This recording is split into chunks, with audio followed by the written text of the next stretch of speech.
हम आभारी हैं प्रधानमंत्री मोदी जी के, जिन्होंने इतिहास के इन काले अध्यायों से पर्दा उठा करके देश की जनता की आंखों को खोलने का काम किया है, देश का ध्यान आकर्षित किया है, इतिहास की इन गलतियों के परिमार्जन के लिए रास्ता बनाने का एक आह्वान हम सबका किया है।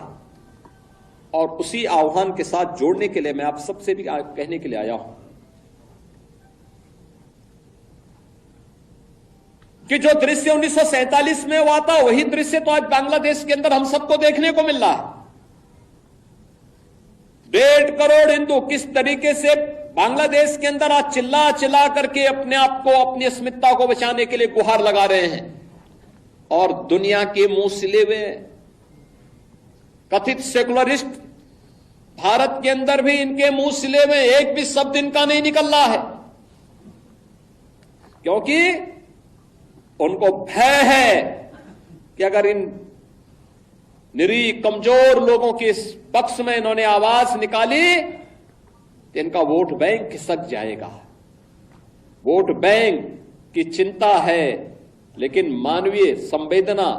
इनकी मर चुकी है। मानवता के रक्षा के लिए इनके मुंह से एक भी शब्द नहीं निकलने वाला है, नहीं निकलेगा, क्योंकि इन्होंने आजादी के बाद लगातार उसी प्रकार की राजनीति को प्रेरित और प्रोत्साहित किया, उसको लेकर के आगे बढ़ते रहे।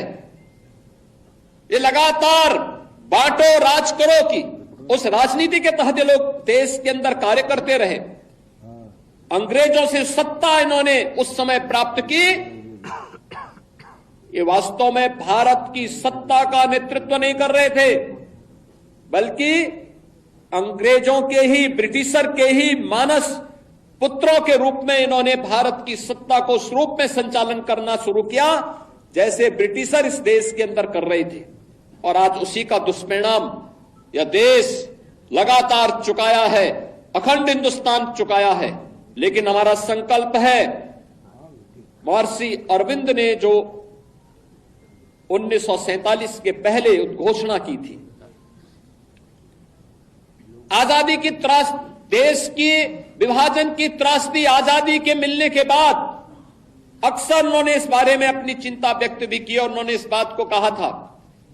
कि आध्यात्मिक जगत में पाकिस्तान कोई वास्तविकता नहीं है,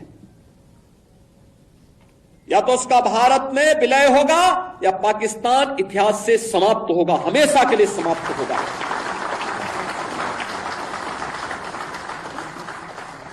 क्योंकि आध्यात्मिक जगत में जब जिसका कोई वास्तविक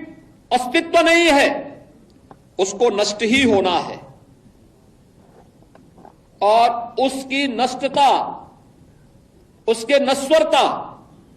को हमें संदेह की निगाहों से नहीं देखना चाहिए।